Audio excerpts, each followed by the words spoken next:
All right, as we can see right there at mile 9, Chris Liedo's hitting the asphalt coming off the dusty path. You're right behind him. Walk us through what's going on there right now, going in second place right behind Chris Liedo. Well, I knew we were going to catch him. We'd been running a lot of time out of him, and I was more concerned of what was going on behind me. At that point, Chris was right in front of me, and one of the guys on the side of the road said, "You've got about 100 yards on Llanos," who I know very, very well. And I thought, oh, here we go. So it's a downhill to the 10-mile mark turnaround. So I thought, let's wait for this guy. Let's relax and let's see how he feels, see how he looks. So you moved into first place, past Chris Liedo, and then you waited for Llanos to come at you, and here he is. Walk us through that.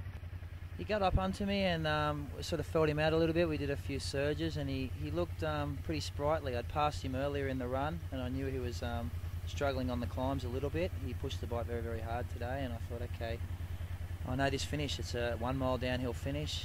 Downhill running's difficult if you've got sore legs, so I'm just going to I've got to try and get him in a position in front of me. He was keen to run off my shoulder or next to me, so I really wanted to put him in front of me. So I made a little bit of a surge, I think, coming up here, and hoping he would counter that, which he did, and that put him in front of me, and I was able to sit off the back of him, which was exactly where I wanted to be. Here's the surge I do now, just a bit of a test, and then I sort of pull to the right over the road, hoping that he'd counter that surge, thinking this was a move I was going to make for the run for home. When it wasn't, I was totally prepared to wait for the downhill. That was the plan, to try and run away from him. So I pull to the right a little bit, and he counters the surge and goes past me, which is exactly where I wanted him to be.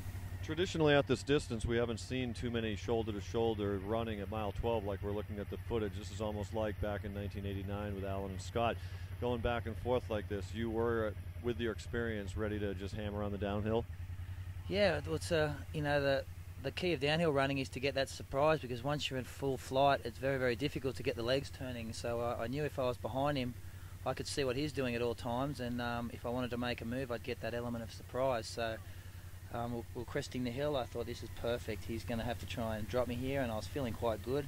And I said, once we get to that downhill, I'm ready to. I've got the ball's in my court. I'm the person who can dictate the run at home, and I wanted him to wonder what I was doing, and he's got no idea what I'm doing now. I'm sitting off him, right behind him, so he can't see my shadow or anything, and I just want him to wonder what was happening back there. So it was he did exactly what I wanted to do, which was great. I was very, very happy about that, and he's a very, very, very good athlete. It's good to see him in America. I've known Eneko since my World Cup days. Him and his brother are very, very strong. They're stellar runners. They're good and it's hot. They're going to be big contenders in Kona over the next few years, and he's a very, very strong runner, but I knew he doesn't have, he's not a fast runner. He's just a strong, strong guy, and that's why I was content on waiting for this downhill. Being this was his first time at Wildflower, did you think that his inexperience might have him blow up or maybe pull ahead too fast? What were you thinking there? I was thinking we're close to the finish line now.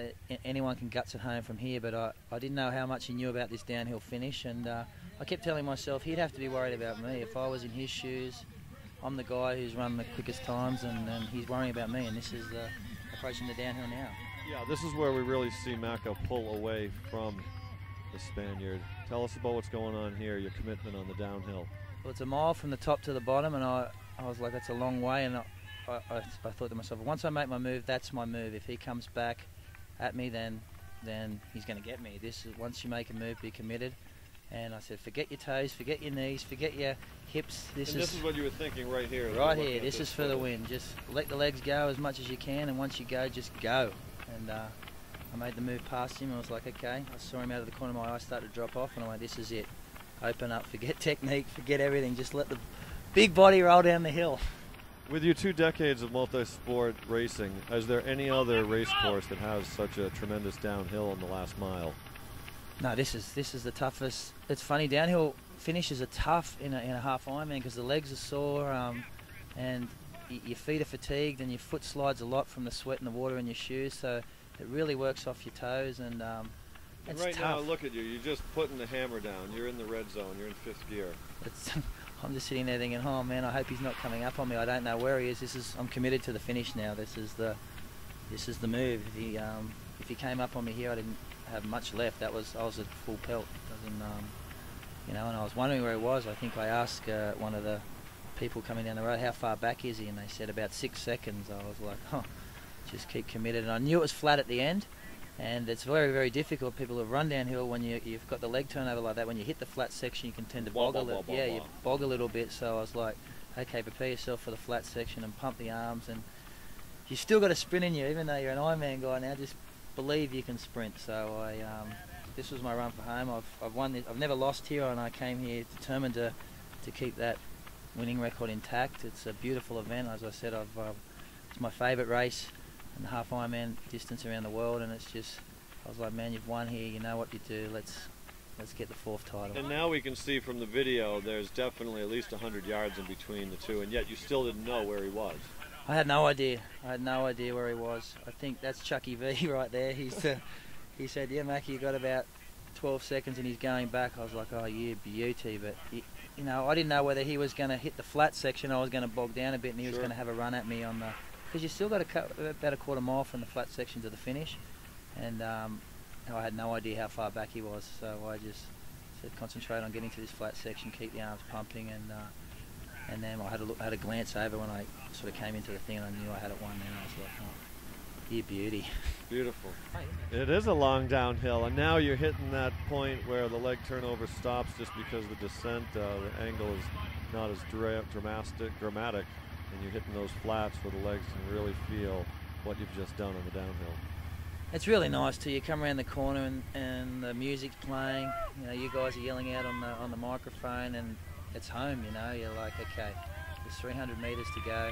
Let's get the job done. Into that. Once you get into that stadium, I guess that finish shoot, it's difficult to catch you. So I was just pumping the arms as much as I could. So get to that Gatorade bottle and swing around and look over your shoulder then. And is that when you look back? You have a glance just as I come around the corner here, and knew I had it. So I was able to celebrate a little bit down the finish chute and enjoy my 4th win at Wildflower. Great. Well, great. Chris McCormack, thank you so much for spending the time with us, walking us through your experience in the last few miles of today's 26th annual Avia Wildflower Triathlon. Great job, buddy. Cheers. McCormack, our 2008 Avia Wildflower champion, bringing it like only he can. Macca, welcome, Macca, Macca. Yeah.